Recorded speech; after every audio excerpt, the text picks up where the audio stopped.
जिसको पूछना है पूछिए। 7 निश्चय जो है आपका ही दिया हुआ है, नीतीश जी की सरकार ने आपके उस समय एक बहुत बड़े माने रूप में, और आपने जो पूरा स्ट्रक्चर बना के दिया, सरकार उसको जो है उस समय जो आपने बना के दिया, शायद वह स्ट्रक्चर को उसने लागू ही नहीं किया, या उस पूरे स्ट्रक्चर को नीतीश जी ने रद्दी के टोकरी में फेंक दिया। देखिए, 7 निश्चय नीतीश कुमार की सोच नहीं है, आपकी सोच, मेरी भी सोच नहीं है। 7 निश्चय बनाने के समय बिहार में 40,000 गाँव में हमने सर्वे कराया।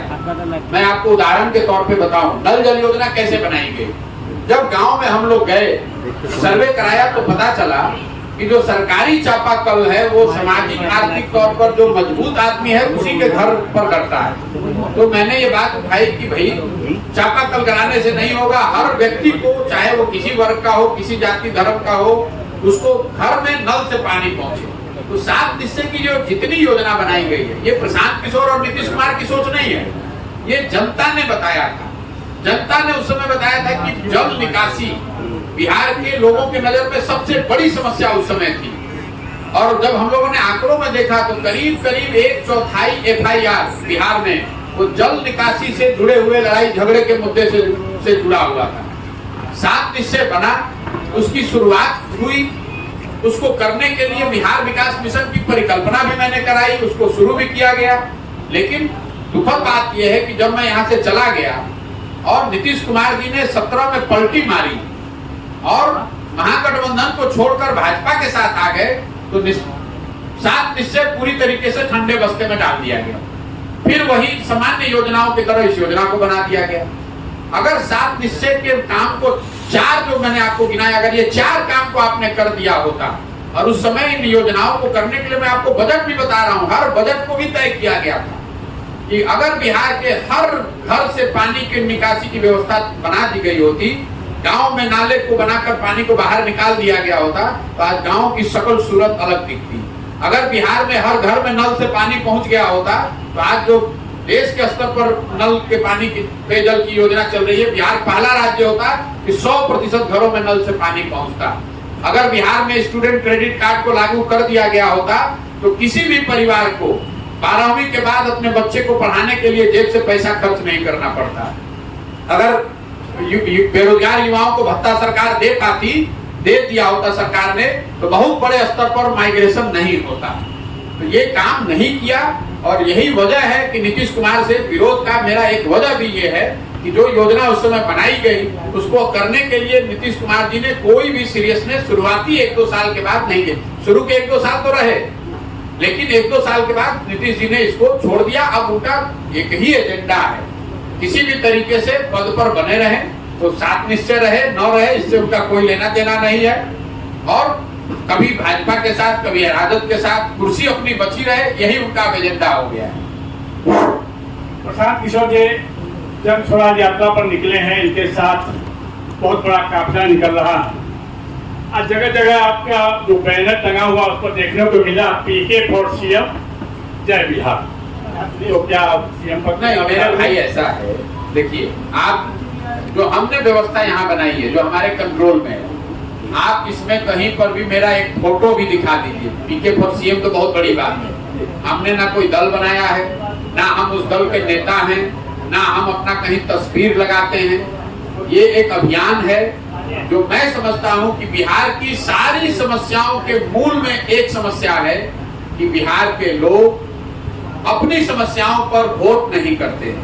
तो जन सुराज की का जो उद्देश्य है वो सिर्फ और सिर्फ ये बताना है लोगों को कि भाई जो आपकी समस्या है, आपके बच्चों के भविष्य से जुड़ी हुई जो बात है, कृपा करके आप उस पर वोट दीजिए। जिसको वोट देना है दीजिए, हमको उससे मतलब नहीं है, लेकिन वोट आप बच्चों के पढ़ाई के लिए दीजिए, रोजगार के लिए दीजिए। सिर्फ बात करते रहने से, मैंने अभी आपको गिनाया इतनी समस्या, हम तो आज देख रहे हैं तो समझ रहे हैं। आप में से बैठा हुआ कौन आदमी जो समस्या नहीं जानता है? और आप और हम तो जान रहे हैं, इस पर चर्चा कर रहे हैं। जो लोग इसको भोग रहे हैं वो तो रोज इसको फेस कर रहे हैं। लेकिन वही व्यक्ति जब वोट करने जाता है तो इन समस्याओं के बारे में भूल जाता है और वो वोट करता है जाति के नाम पर, धर्म के नाम पर, मोदी जी का चेहरा देखकर, लालू जी के डर से भाजपा को, भाजपा के डर से लालू जी को वो कभी अपने बच्चों के लिए वोट नहीं करता है। और यही बिहार की सबसे बड़ी समस्या है मेरी समझ से।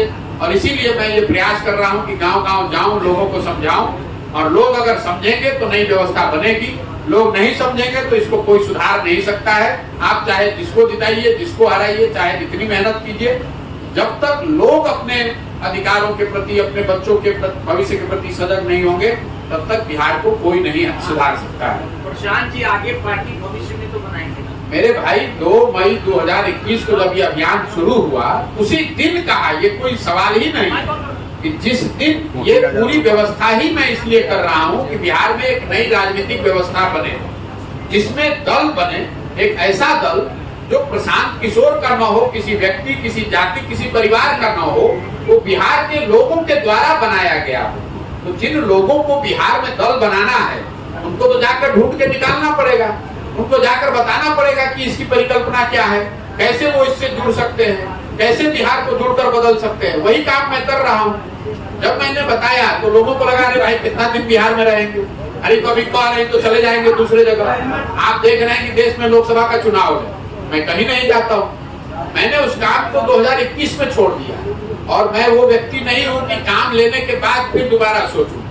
एक बार मैंने ये सोच लिया कि मुझे ये काम करना है, तो चाहे 10 वर्ष लगे कि 20 वर्ष, किए बगैर मानूंगा नहीं।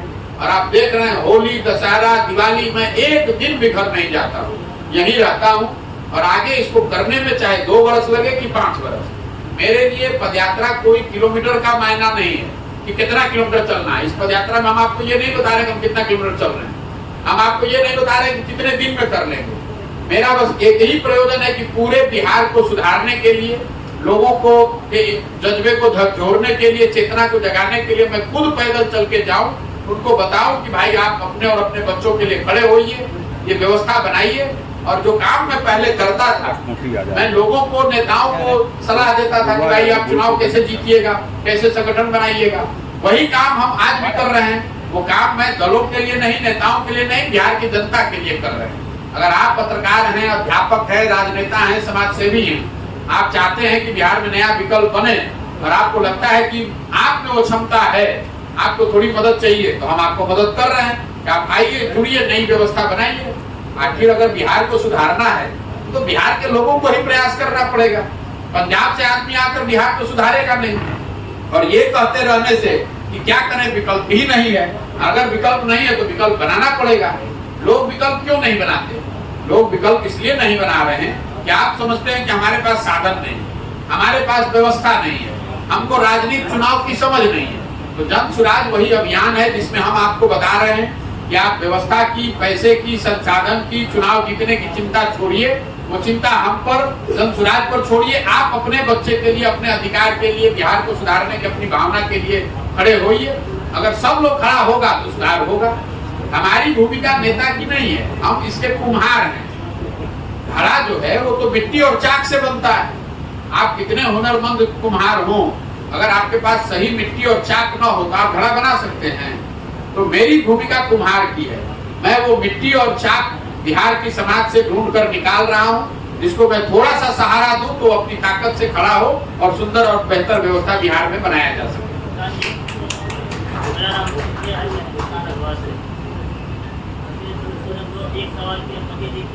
जी आप 2 सवाल पूछिए हमारे से, जितना सवाल पूछना है पूछिए, हम बैठे हुए हैं, जितना सवाल पूछना है पूछिए। जी जी बिल्कुल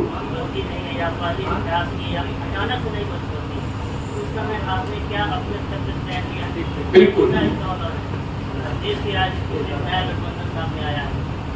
पहले बिहार कर लीजिए, फिर गठबंधन पर आते हैं। पहले शिक्षा वाला, चूंकि आपने सवाल उठाया, सिर्फ शिक्षा को लेकर ही नहीं, जितनी भी बातें हमने उठाई, आप ये कह सकते हैं, आपका सवाल ये होना चाहिए कि भाई जब आप नीतीश कुमार के साथ थे तो ये कमी आपको नहीं दिख रही थी? बिल्कुल दिख रही थी, दिख रही थी। और इसीलिए उनके साथ लगे, क्योंकि 2005 से लेकर 2012-13 का एक दौर था जिसमें बिहार में सुधार होता हम जैसे लोगों को दिखा। मैं ना नेता हूं, ना कभी मेरा राजनीति से मेरा कोई सरोकार रहा। हमको काम की कोई कमी नहीं है, हम पूरे देश में घूमकर काम कर सकते हैं। मैं बिहार से इसलिए आया था 2014-15 में कि नीतीश कुमार जी ने अपना पद छोड़कर चुनाव हारने के बाद मांझी जी को मुख्यमंत्री बना दिया था। नीतीश जी हमसे 2014 नवंबर में दिल्ली आकर मिले।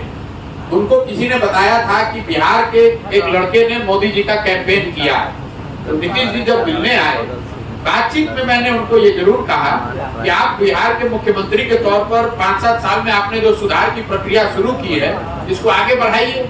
आपने पद क्यों छोड़ दिया? उन्होंने बताया कि भाई लोकसभा में हमारी पार्टी हार गई। तो मेरी सोच ये थी कि भाई लोकसभा में तो हारे हैं, जनता ने आपको मुख्यमंत्री से तो हटने के लिए कहा नहीं था। आप वापस आइए और चुनाव के नजरिए से जो मदद हो सकती है बिहार के होने के नाते हम आपकी मदद करेंगे। इसी सोच को लेकर वापस आए। और आपने देखा होगा नीतीश जी ने मांझी जी को हटाया जब मुख्यमंत्री बने तब आए, क्योंकि लोकतंत्र में आपको जनता ने मुख्यमंत्री बनाया है। आपको ये अधिकार नहीं दिया कि आपको जिसको मन है उसको बना दीजिएगा, वो जनता को अधिकार है। नीतीश जी वापस मुख्यमंत्री बने और उनको चुनाव जिताने में हमने जो भी हमारी छोटी मोटी समझ थी हमने उनकी मदद की। सिर्फ चुनाव जिताने में नहीं, 7 निश्चय की परिकल्पना कराई। ये भी तय किया कि बिहार में व्यवस्था को सुधारने के लिए बहुत बड़े स्तर पर मिशन मोड में काम होना चाहिए। बिहार विकास मिशन की स्थापना करवाई। लेकिन जब हम लोग चले गए उसके बाद नीतीश कुमार ने उसको छोड़ दिया, महागठबंधन छोड़ दिया, फिर उसी राजनीतिक बाजीगरी में फंस गए। दूसरी बात यह है कि फिर आकर मैंने नीतीश कुमार की मदद क्यों नहीं की, क्योंकि आज नीतीश कुमार और 2014-15 के नीतीश कुमार में जमीन आसमान का फर्क है। प्रशासक के तौर पर, राजनेता के तौर पर और मानवता के आधार पर भी। मैं ये बताना चाह रहा हूँ आपको, प्रशासक के तौर पर जिस नीतीश कुमार की मैंने मदद 2014 में की थी, वो व्यक्ति था जिसके राज्य में, जिसके शासन काल में बिहार सुधरता हुआ दिखा था। आज 2014-15 के बाद से नीतीश कुमार ऐसे प्रशासक हैं जिनको बिहार की व्यवस्था के गिरने से बर्बाद होने से कोई मतलब ही नहीं है। नेता के तौर पर नीतीश कुमार 14 में चुनाव हारे नहीं थे, लोकसभा का चुनाव हारे थे। उन्होंने अपना पद छोड़ दिया था राजनीतिक मोरालिटी के नाम पर। आज नीतीश कुमार चुनाव हार गए हैं 2020 में। 243 के विधानसभा में सिर्फ 42 विधायक उनके हैं, लेकिन कोई ना कोई जुगत लगा के, कभी लालटेन पकड़ के, कभी कमल पर बैठ के, किसी न किसी तरीके से कुर्सी पर बैठे हुए। और सबसे बड़ी बात जिस वजह से मैं नीतीश के विरोध में खड़ा हूँ वो है मानवता का आधार। जिस नीतीश कुमार की मैंने मदद की थी 2014 में, ये मैं उस नीतीश कुमार को जानता हूँ जिसने गैसल असम में रेल दुर्घटना होने पर जहाँ करीब 200 लोगों की दुखद मृत्यु हुई थी, नीतीश जी ने रेल मंत्री पद से इस्तीफा दे दिया था। वाजपेयी जी ने जब इस्तीफा को अस्वीकार किया प्रधानमंत्री के तौर पर, तो नीतीश जी ने कहा कि भाई जब 200 लोगों की मृत्यु हुई है तो मैं इस कुर्सी पर कैसे बैठूंगा। वही नीतीश कुमार कोरोना के कालखंड में हजारों लोगों की दुखद मृत्यु हो गई, लाखों बच्चे बिहार के मारे मारे पूरे देश में घूम रहे हैं। मैंने उस समय उनको फोन भी किया, कई लोगों ने उनको बताया कम से कम कुछ मत कीजिए, 5 बस भेज दीजिए दिल्ली, बच्चों को इतनी सुविधा हो जाएगी। नीतीश कुमार 1 महीने घर से बाहर नहीं निकले। आज वही नीतीश कुमार है, छपरा में जहरीली शराब से लोगों की मृत्यु हो रही है। सही है गलत है छोड़ दीजिए, आप राज्य के मुखिया हैं, 70 लोगों की दुखद मृत्यु हुई है, आप सांत्वना के शब्द नहीं बोल रहे हैं, आप पॉकेट में हाथ डालकर हंस रहे हैं, कह रहे हैं कि जो पिएगा वो मरेगा। उस आदमी का कैसे साथ दिया जा सकता है। और एक अंतिम बात, जो लोग ये कहते हैं कि आपने पहले मदद किया था, क्यों विरोध कर रहे हैं। लोकतंत्र आपको क्या बताता है? लोकतंत्र में 5 साल की अवधि क्यों बनाई गई है? ये इसलिए बनाई गई है कि जिस नेता, जिस दल, जिस विचारधारा में भी आपका यकीन है, आप उसकी मदद कीजिए, उसको वोट दीजिए, उसके लिए खड़े होइए। लेकिन वो भरोसा, वो वोट, वो मदद 5 वर्ष के लिए है, जीवन भर की गुलामी नहीं है। अगर 5 वर्ष में उन्होंने काम नहीं किया तो वही लोकतंत्र बताता है कि जितनी मजबूती से आपने उनका साथ दिया है उतनी ही मजबूती से उनका विरोध भी होना चाहिए। अगर आप नहीं करेंगे तब तो आप राजतंत्र ला देंगे। क्या जरूरत है चुनाव का? एक बार नीतीश जी आ गए, अब जीवन भर वही रहे, एक बार मोदी जी चुन कर आ गए, अब जीवन भर वही रहे, फिर चुनाव कराने की जरूरत क्या है? जरूरत इसीलिए है कि 5 वर्ष उनके काम का मूल्यांकन हो और मूल्यांकन के आधार पर फिर जनता निर्णय ले। मेरा सवाल है, मैं राहुल राणा गिरफ्तार मीडिया से। मेरा सवाल यह है कि आपने किसी मीटिंग में कहा था कि बिहार 1250 परिवार राजनीतिक परिवार से गुजरा हुआ है। साथ साथ बिहार की जो जन समस्याएं जो आप लीड कर रहे हैं, खासकर पलायन है, चाहे बेरोजगारी है, स्वास्थ्य है, शिक्षा के क्षेत्र में बता दिए, सरकारी कार्यों में झूठ है, भ्रष्टाचार है, चरम पर है। ऐसे में जन स्वराज आंदोलन जो है कैसे सफल बनेगा? और दूसरी बात, आप जो कह रहे हैं कि वोट करेंगे, तो किसे वोट करेंगे? फिर तो सारे भारत मैं बता रहा हूँ, मैंने जो आंकड़ा दिया है आपको फिर से दे देता हूँ, उसको याद रखिए। बिहार में जितने लोग एमएलए एमपी बने हैं पिछले 30 वर्ष में, चाहे जिस दल से बने हो, कांग्रेस, आरजेडी, जदयू, भाजपा, सभी के एमएलए एमपी का अगर आप सूची बनाइएगा तो आपको पता चलेगा कि 1250 परिवार के लोग ही यहाँ पर एमएलए एमपी बनते हैं। जैसे मान लीजिए कि आपको लगता है कि लालू जी के पार्टी में परिवारवाद है, लेकिन अगर भाजपा को उठा के बिहार में देखिए, सम्राट चौधरी जी उनके अध्यक्ष हैं, इनके बाबूजी शकुनी चौधरी कांग्रेस में मंत्री विधायक थे, फिर लालू जी का दौर आया तो उसमें भी मंत्री विधायक थे, नीतीश का दौर आया तो उसमें भी मंत्री विधायक थे, जब मांझी जी मुख्यमंत्री बने तो उसमें भी मंत्री बने, और आज अगर भाजपा का दौर लोगों को दिख रहा है तो उसमें भी उन्हीं के घर का लड़का प्रदेश अध्यक्ष बना है। कोई सामान्य कुशवाहा वर्ग का लड़का भाजपा का अध्यक्ष नहीं बना है। और ये हर विधानसभा में मैंने देखा, दल का है चाहे कोई भी हो, वही 4-5 परिवार हैं जो घूम फिर के वहां पर मंत्री विधायक बनते हैं। उसी को तोड़ने के लिए, उसी व्यवस्था को बदलने के लिए जो प्रयास हम कर रहे हैं कि गांव-गांव से ऐसे लोगों को निकाला जाए जिनके पास साधन नहीं है, जाति नहीं है, संख्या नहीं है, पैसा नहीं है, लेकिन समाज में काम करने की क्षमता है, जज्बा है, ऐसे लोगों को जोड़ा जाए और उनको साथ वो मिलकर दल बनाए और उस वही दल विकल्प होगा, उसको वोट दीजिए। आप कह रहे हैं किसको वोट दें? जब वो मिलकर लोग दल बनाएंगे उस दल को आप वोट दीजिए। एक भरोसा वाली बात आती है। देश ने देखा है लोकपाल के नाम पर बड़ा आंदोलन हुआ, फिर आपने हम कोई आंदोलन कर ही नहीं रहे। आम आदमी पार्टी की बनी, फिर वो भी राजनीतिक पार्टी बनी। मेरे भाई आप बात समझिए, हम बिल्कुल नहीं, आप बिल्कुल आपको समझ नहीं। हम ना जन आंदोलन कर रहे हैं, ना मेरा कोई आंदोलन में यकीन है। मैं हर अपने भाषण में बताता हूँ, मैं क्रांति और आंदोलन में यकीन रखने वाले लोगों में से नहीं हूँ। मानव सभ्यता के इतिहास को अगर आप पढ़िएगा तो आपको पता चलेगा कि आंदोलनों से कभी भी किसी भी सभ्यता का भला नहीं हुआ है। फ्रांस की क्रांति को अपवाद के तौर पर हटा दीजिए तो किसी भी सभ्यता का आंदोलन से भला नहीं होता। आंदोलन क्या है? वो तेज हथियार है। तेज हथियार से आप पेड़ को काट सकते हैं, तेज हथियार से पौधे को वृक्ष नहीं बना सकते हैं। आंदोलन के जरिए आप लोगों को सत्ता से हटा सकते हैं। जैसे जेपी का आंदोलन हुआ तो आप उन्होंने बिहार इंदिरा गांधी की सत्ता को हिला दिया, हटा दिया, लेकिन उससे बिहार नहीं सुधर गया, उससे देश में नई व्यवस्था नहीं बनी। सुनिए बात को, पहले आपने सवाल किया है तो सुन लीजिए।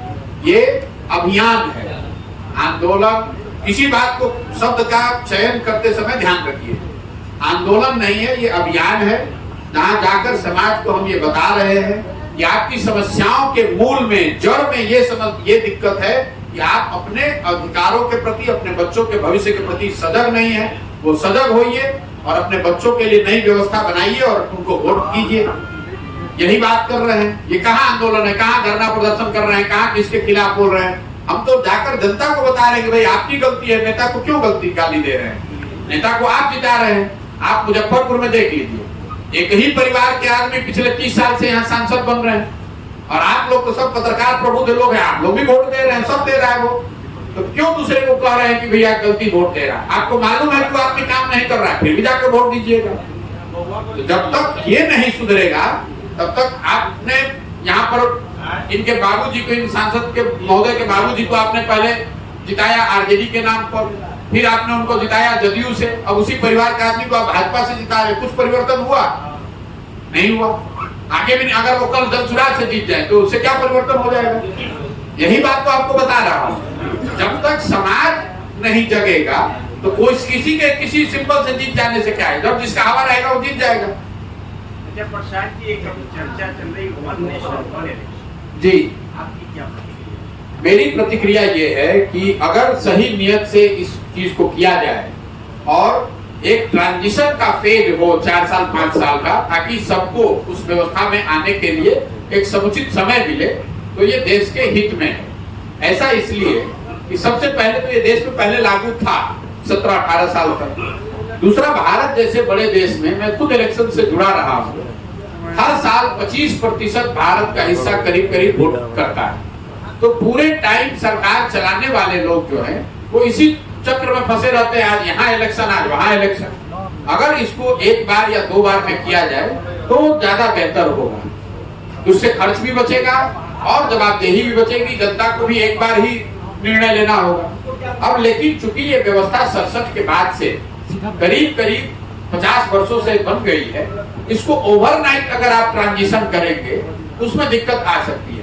तो अभी सरकार शायद बिल ला रही है, जैसा आप मीडिया बंधु बता रहे हैं, बिल को आने दीजिए। अगर सरकार की नियत सही में ठीक है, इस चीज को होना चाहिए, होने से देश को फायदा है। लेकिन मैं फिर इस पे एक कौशन जरूर डालूंगा। मान लीजिए कि आप अपराध आतंकवाद निरोधक कोई कानून लाते हैं, तो कानून लाना तो अच्छी बात है, आप आतंकवाद रुकना चाहिए, उसके खिलाफ कार्रवाई होनी चाहिए। लेकिन उस कानून का उपयोग अगर आप किसी वर्ग विशेष या समाज विशेष को प्रताड़ित करने के लिए करते हैं, तो उसका तो इसलिए वो जस्टिफाइड नहीं है। तो किस नियत से सरकार ला रही है और कितने साफगोई से, ईमानदारी से इसको लागू कर रहे हैं, इस पर निर्भर करता है। लेकिन मूलतः इलेक्शन हर रोज न हो, हर साल न होकर अगर एक बार में या 2 बार में होंगे, उससे देश का, समाज का आर्थिक, सामाजिक, राजनीतिक फायदा है। पिछले चुनाव में जो काम कर रही थी वही काम चुनाव में उनका भी था कि अच्छे लोग चुनाव करें और आए। आप भी यही प्रयास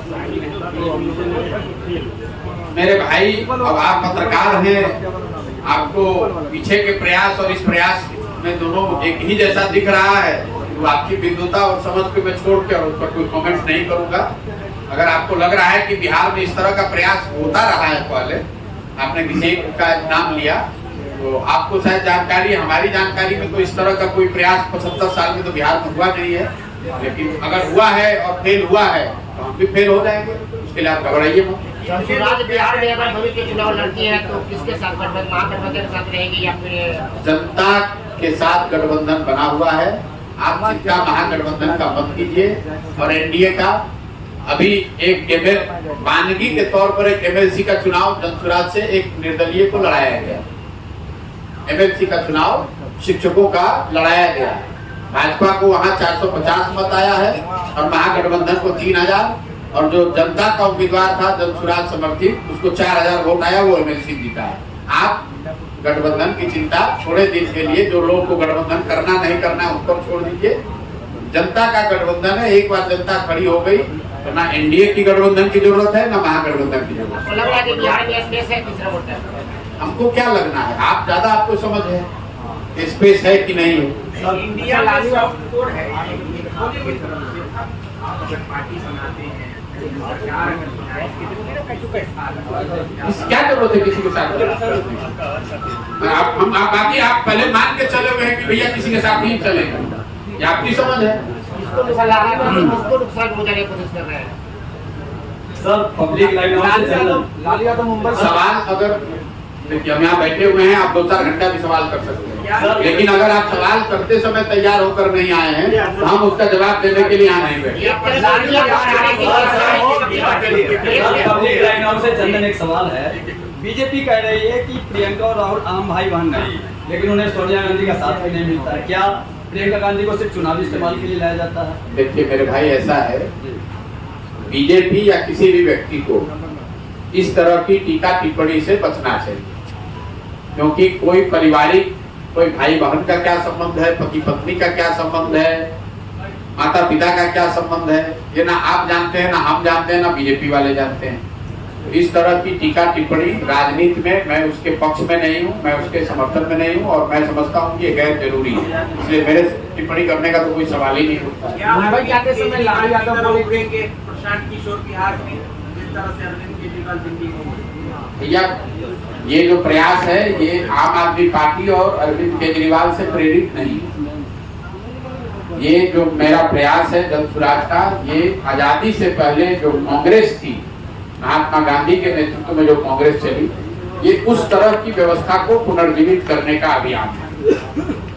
एक चीज है, लालू यादव मुंबई जाते टाइम बोले कि नरेंद्र मोदी का नेतृत्व पकड़ने जा रहे हैं, क्या सूचना निशान अरे भाई, ये सालिकता के लिए बिहार कब जाना जाता है? बिहार में पत्रकार और नेता दोनों ही, ना आपको भाषा का संयम पसंद है, ना आप उसको कभी फॉलो करते हैं। बिहार में तो दिक्कत यही है कि जिस व्यक्ति को भाषा का विषय का ज्ञान नहीं हो उसी को आप लोग जमीनी नेता बताते हैं। जो नेता शर्ट के ऊपर गंजी पहने वो आपके समझ से धरातल का नेता है। जिसको बोलने की समझ ना हो, जिसको भाषा का ज्ञान ना हो, जिसको विषय की समझ ना हो, उसको आप लोग बताते हैं कि यही आदमी बिहार में सफल होगा। और अगर कोई सही पढ़ा लिखा आदमी सामने आ जाए तो आप लोग बैठ के टीका टिप्पणी करेंगे कि तो बिहार में नहीं चलेंगे। तो अब आप देखिए क्या होता है। हम भी तो 11 महीना से चल रहे हैं और आपको बहुत ज्यादा राजनीति आप लोग को समझ है, थोड़ी बहुत समझ तो हमको भी है। हम तो ऐसा नहीं देख रहे हैं कि जो आप बता रहे हैं कि जनता कह रही है कि नहीं भैया जब तक आप महागठबंधन में नहीं रहिएगा आपके साथ नहीं रहेंगे। क्या जनता हमको तो ये कहते नहीं मिल रही है कि हमको एनडीए ही चाहिए कि महागठबंधन चाहिए। इसके उलट जनता तो ये कह रही है कि भैया हमको कुछ नया चाहिए। वो भले जमशुराज में चाहिए नहीं चाहिए वो अलग बात है, लेकिन ये बात तो हर घर में लोग कह रहे हैं कि बिहार में भैया कुछ नया होना चाहिए। आप पत्रकारिता कर रहे हैं, अगर इतनी भी आपको समझ नहीं है तो आप अपने जमीन से कटे हुए आप सवाल क्या कीजिए। हेलो प्रशांत जी, निशान फ्रॉम सुदामा न्यूज। सर ये जानना चाहेंगे कि यदि आप पदयात्रा समाप्त होने के बाद, क्योंकि फेस आपका है, बिहार में लोग आपको पहचानते हैं, तो यदि अगर सीएम कैंडिडेट होना हो तो अरे मेरे भाई अभी पदयात्रा खत्म होने में 2 बरस बाकी है। सुनिए, पदयात्रा खत्म होने में अभी कितना महीना बाकी है हमको खुद नहीं मालूम है। हमने सोचा था कि इसको 1-1.5 साल में कर लेंगे, अभी 1 साल में हम 9 ही जिला कर पाए हैं। तो मुझे यही नहीं मालूम है कि पदयात्रा कब खत्म होगी। दूसरा, जब पदयात्रा खत्म होगी तो जो लोग भी इस विचारधारा से जुड़ रहे हैं वो मिलकर तय करेंगे कि आगे इसका स्वरूप क्या होगा। पार्टी बनेगी नहीं बनेगी, लड़ेंगे नहीं लड़ेंगे, कौन नेता होगा कौन फेस होगा। जो 1 लाख लोग मिलकर इसको बनाएंगे उनको इतनी समझ नहीं होगी कि इसको कैसे आगे बनाना चलाना है। उनको निर्णय लेने दीजिए, आप इसको घबराइए नहीं, आराम से। हमको तो घबराहट नहीं, हमसे ज्यादा पत्रकारों को घबराहट। बहुत बहुत धन्यवाद।